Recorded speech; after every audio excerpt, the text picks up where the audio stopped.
Even though people don't want to hear the truth is bitter, but we have to swallow it. The Democratic Party, I voted for over 20 years of my life. I voted for Barack Obama when he said he was going to bring hope and change. And yes, we can. And no, we didn't. The jobs didn't come. The better schools didn't come. The investment in our communities did not come. National security, our borders are open. We're not safe.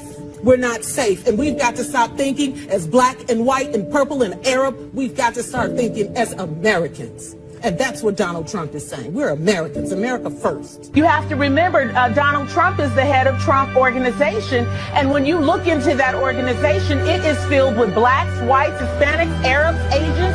It's different religions, different creeds. So they don't know what they're getting themselves into. I think, honestly, we should have American citizens running for these positions. I mean, I don't understand how someone from another country is going to run for one of the most top prestigious positions in all of the United States. It should be a lifelong New Yorker who knows the city of New York. That's my opinion. And he has said 4 times that he's going to disarm police here in New York City. Well, come on. But he's going to have his own private security and make sure he's safe, right? But the city of New York is not going to be safe? That doesn't make any sense. Because will a whistle stop a criminal? Yeah, right. Social workers too are going to come save the day. No. We need more cops, more people on the streets. People need to feel safe in New York. We're one of the biggest cities in America, so we need more police, not less. Yeah. And people from all over the world come to New York because they're fleeing their countries that are being led by socialists, and now he wants to turn socialism here inside New York City. It's false hope. It's like all this pipe dreams. People don't realize what they're really getting themselves into. It's not going to do anything.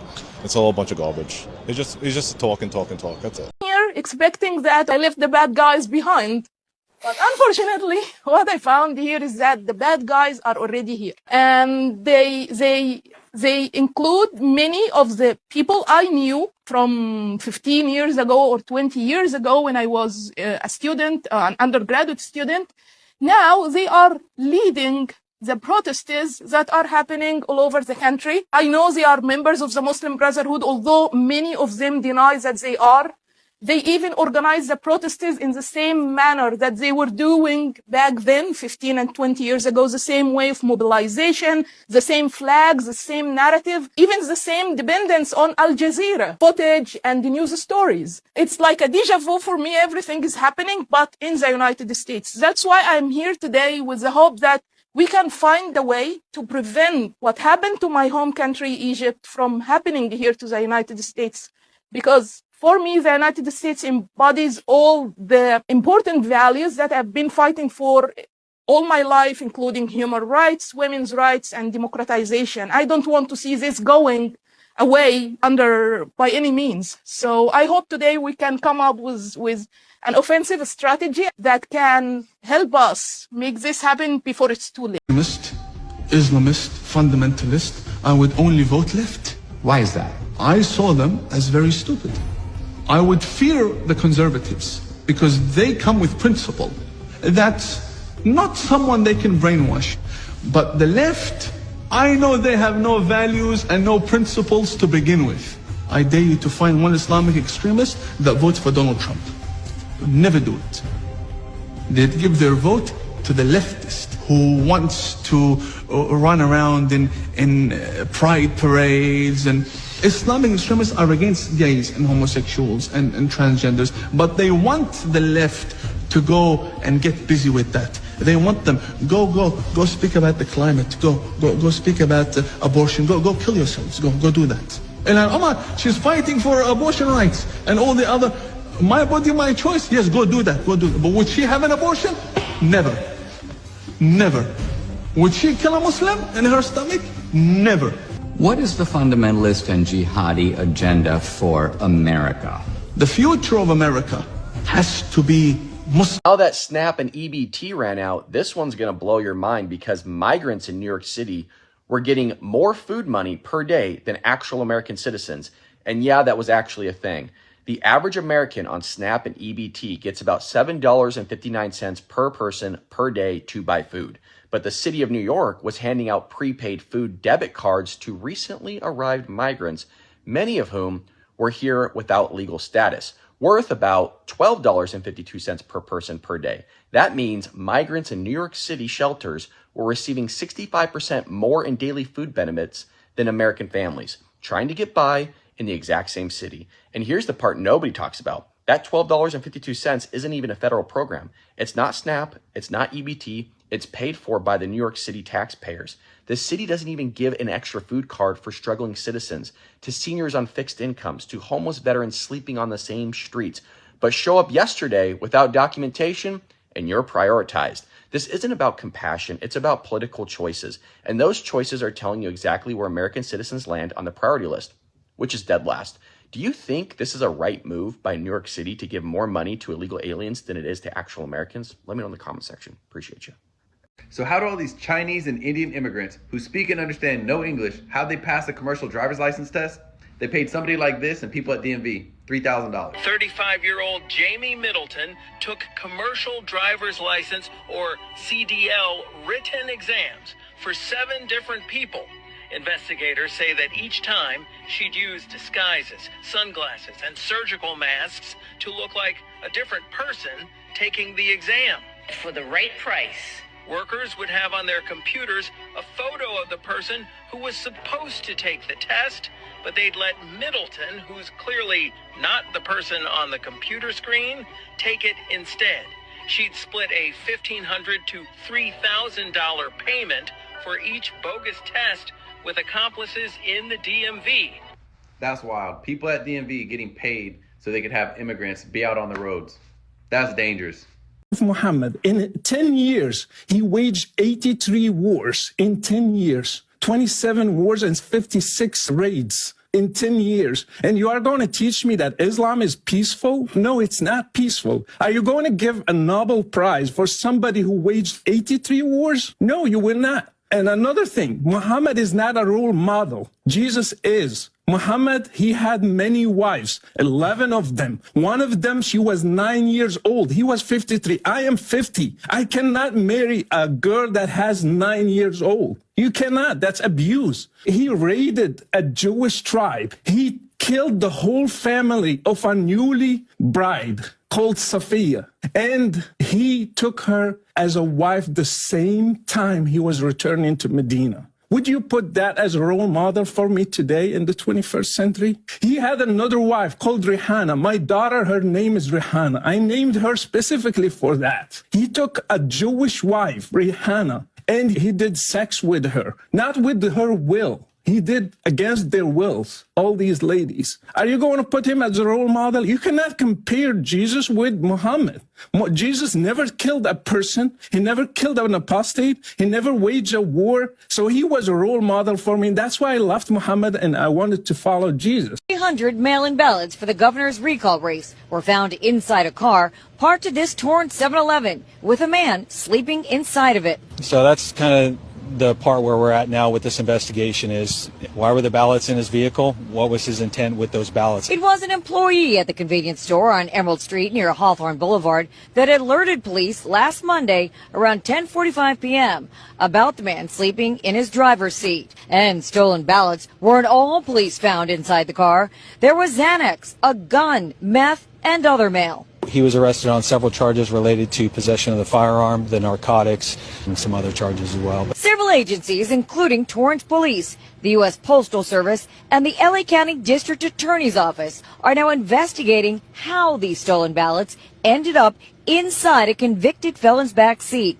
Police say most of the ballots were for Lawndale residents and a few for Compton. Rigged this time, or if it was last time, I'm not sure. But was Chuck Schumer yesterday. Democrats will introduce a bill that would extend the SNAP funding and WIC to make sure no child goes hungry, no family goes without food, no lapse will happen. And we'll get broad, if not universal, support in our caucus, and we will try to get it passed on the floor. We will try to get it passed. Here's the problem, Chucky. You created a mess, and you're now trying to take credit for fixing it by writing a single-issue bill to fund SNAP? Well, by God, what is this? On the 20th, Josh Hawley brought forth a single-issue bill to reinstate SNAP benefits immediately. None of y'all agreed to it. Now you want to bring forth the bill because you didn't think about doing it before Republicans, but you want to do it now and get everyone to say yes, and you be the savior, and you saved SNAP and helped all these hungry people when you literally caused it. You helped write this clean resolution bill, Chucky. You. And you voted yes on it 29 times until this last one. Why? And for all of you watching this, make sure you spread this far and wide. Spread their little slimy deal that they are trying to do after they said no to the Republicans' bill and are now trying to take credit for a new bill that is doing the same thing, only Democrats did it. Make sure everyone knows what a fucking slime ball Chucky is and every other Democrat is. Blaming the Republicans for the shutdown, but in point of fact, it's the Democrats in the Senate who are refusing to vote for the clean continuing resolution to fund the government for 7 weeks. I mean, that just as a point of fact, the way that we have always covered shutdowns is that the party that is not voting for the CR, the continuing resolution to fund the government, is the party that is blocking the government funding and is responsible for the shutdown. That's how we did it the last time in 2018, 2019. That's the time we did before that during the Obama administration. I mean, it's your party that is refusing in the Senate that is refusing to vote for the continuing resolution. Get out of our state.